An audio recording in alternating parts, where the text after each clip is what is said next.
everyone and welcome back to Ratting Road. I'm going to be doing a little catenary extension today, so I'm just using this opportunity just to show you how I go around installing the catenary and modifying it as well to look a bit more prototypical. So I'm going to get started on doing that, and I hope you enjoy the video. So all of my overhead live electrics is from the Peco range, and I just spend 5 minutes modifying each mast just to look more prototypical. I'll show you how I get around doing that. It's only literally a 5-minute job, and I do think it's worth it.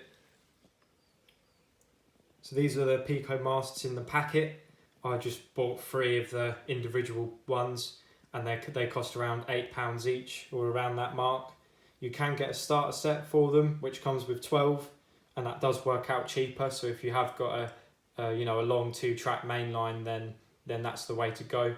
But because I only needed 3 for what I needed to expand on, that's why I've gone with the individuals. So in the pack you get the mast itself and the registration arms, which is what this little thing is at the bottom. And they are ready to plant straight out of the packet anyway, but as I said, I like to modify them up a little bit to look a bit better. And also it gives a bit of added height to the pantograph as well when it comes into contact with the wires. And here is one of the masts out the packet. So just to give you a rough idea on what it looks like. And then at the bottom you've got your nut and washer as well.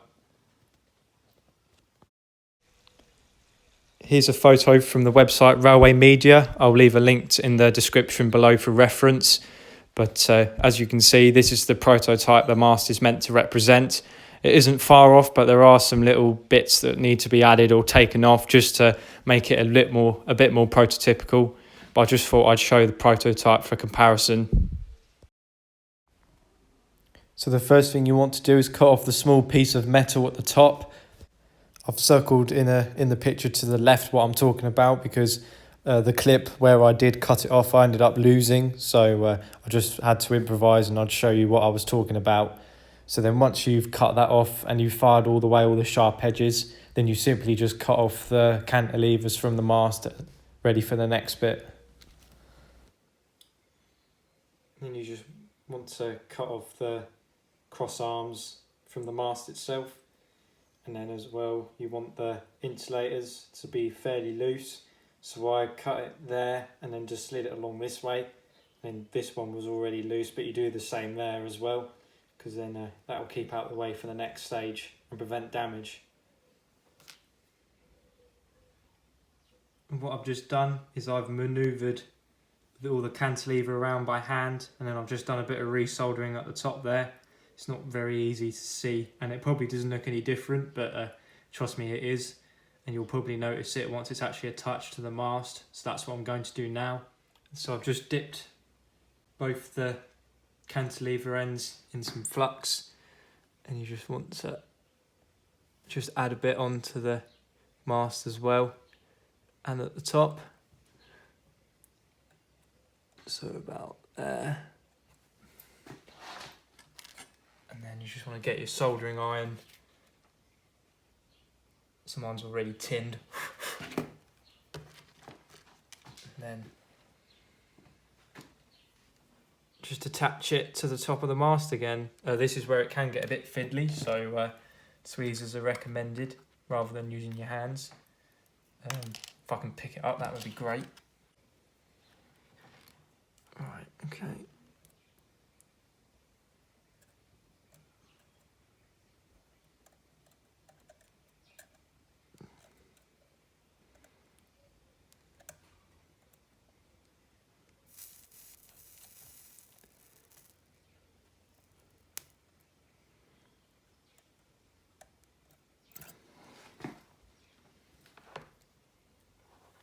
Not the best of soldering, but it will do. Main thing is it's bonded well. Once you've got that first one attached, you can just support it with your hand.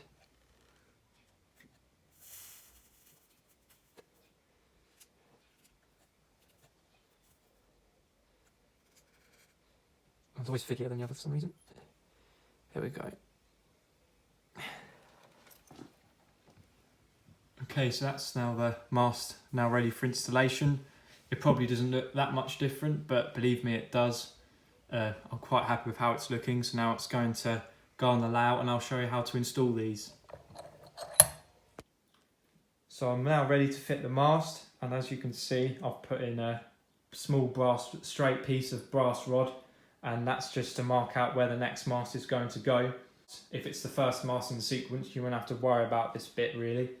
But the general rule is that the wire doesn't come any closer to the side of the rail on the corner than 2mm.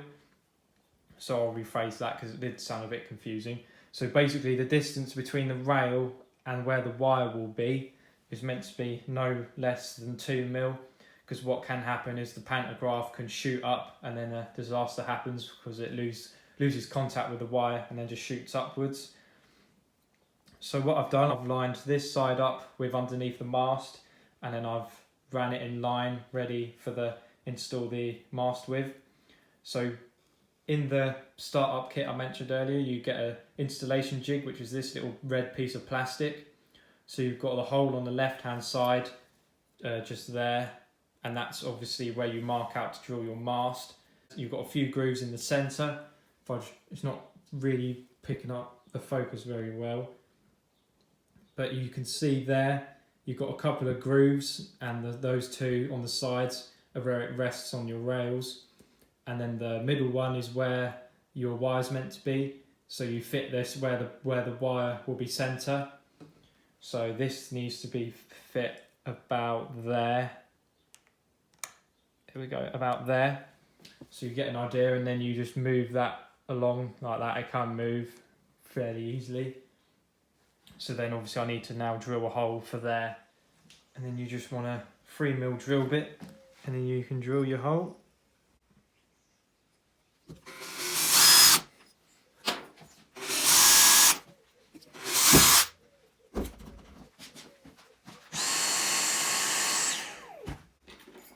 And then you want take your nut and your washer off, push it through the hole, make sure the middle lines up, which it does. So then you can move that out the way. So yeah, that's straight, more or less. And then you just want to, this might be beneficial to have somebody else hold the mast if you're allowed, if this is in a bit of a pain in the backside location. And then you just want to start doing it up.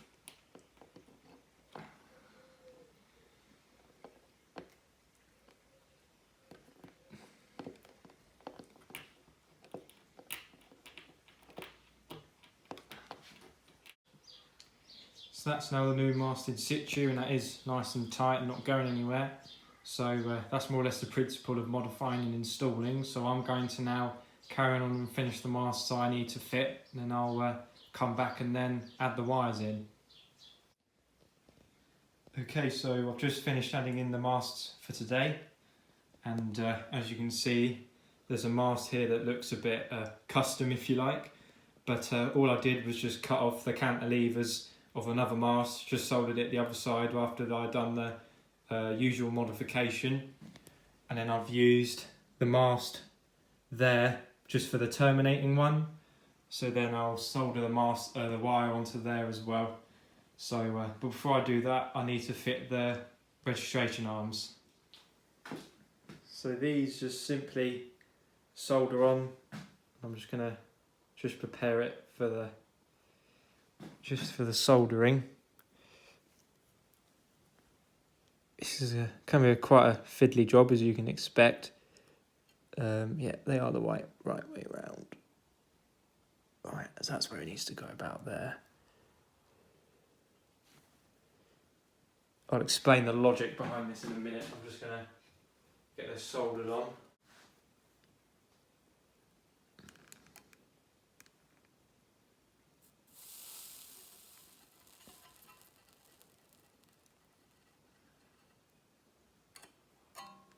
And there we go. So once you have got the registration arm soldered on, you can manoeuvre it a little bit by hand just to make it lower or taller. So I did bring it down a bit lower, so now that's ready to have a wire attached. but for now I'm just going to solder the registration arms onto here as well, onto these other two cantilevers.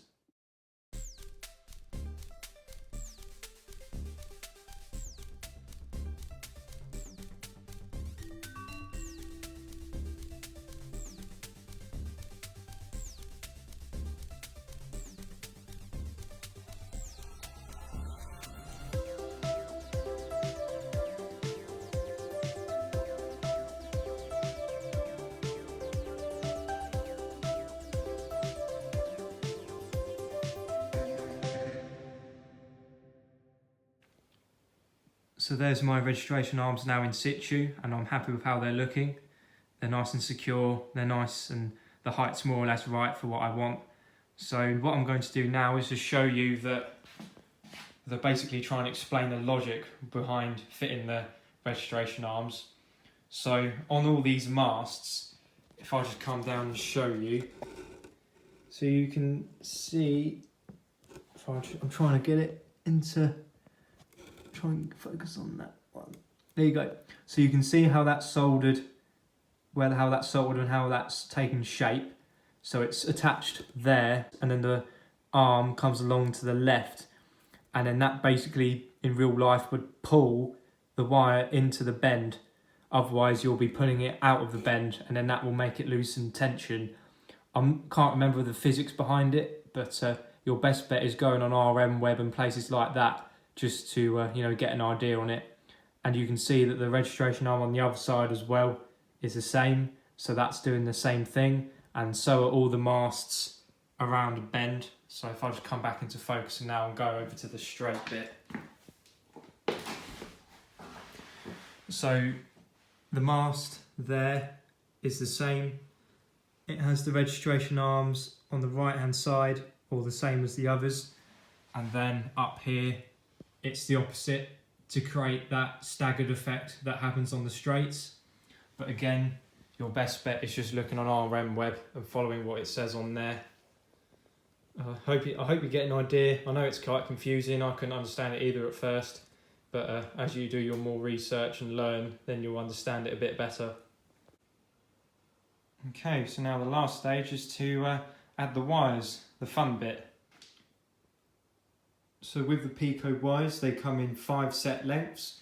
I know one of them's 500mm, and then there's one there that's still unopened, which is 380mm, and then I think your tightest is 240mm. I think, I can't remember off the top of my head.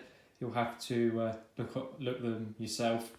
But what I'm going to do is I'm going to just use these ones up. So I've got a longer one here, and then there's a shorter one there, which are just out of a bag, so I'm just going to use those up.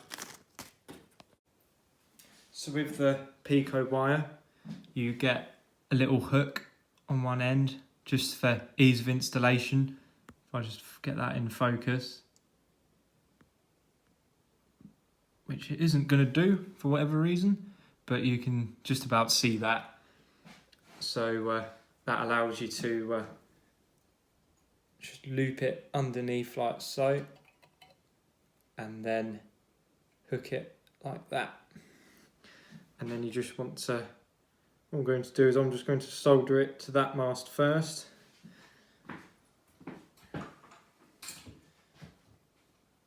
Because that's just got the no hook on it. So just put a dab of flux on there.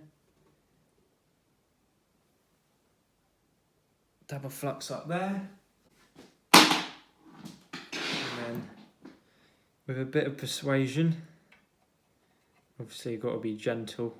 Might have just cut the wire down a bit too short, and it's just come undone.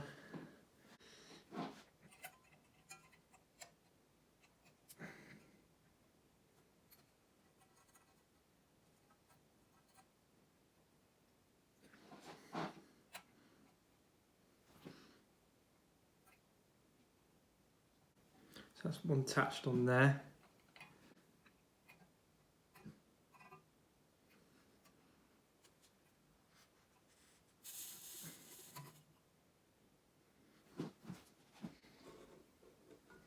Okay, so that's that one on.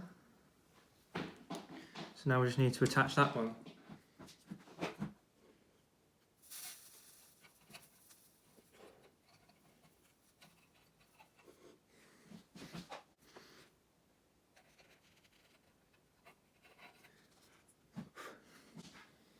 There we go. Okay, so I've just attached one wire, and you can just see it there on the registration arm. You want to make sure that the wire is on the bottom of the registration arm. Obviously, if you are running pans up, that is. And then the same over here on that one. If you do get any blobs of solder, be sure to get rid of them, because obviously, one, it looks messy, and two, pantographs running against the lines won't like that at all. So yeah, just a quick word of caution.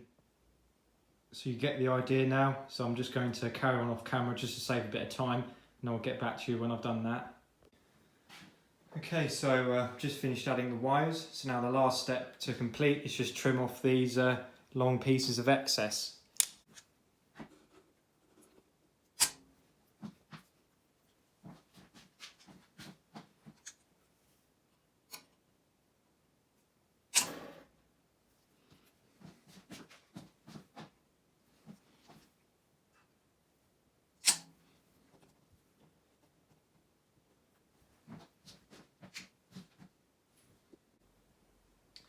So now they're looking a lot better with the excesses cut off. Just come down, you can see. So I'm happy with those. So I'm just going to now run the trains under the wires and just test how they run in both directions.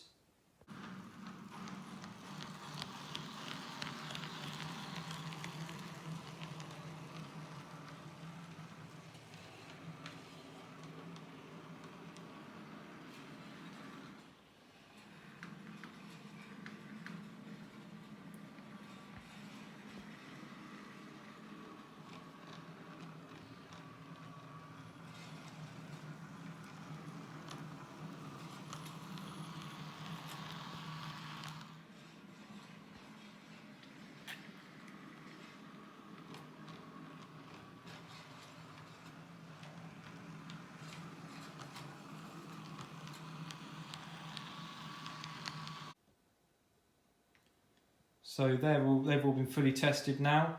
The mast on the left hand side, so this one, I did keep the wire a little bit higher than the pantograph height, just so I can still run them round in a running session, for example. So I'm happy with how they are for the moment. And then when I get the scratch built stuff in over the rest of the layout, then I can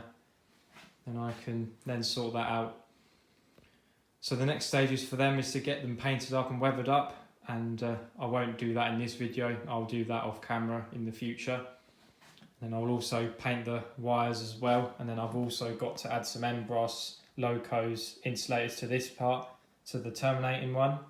That's just based off some at Ipswich that were in various pictures, but I'll throw one up on the screen now so you get an idea.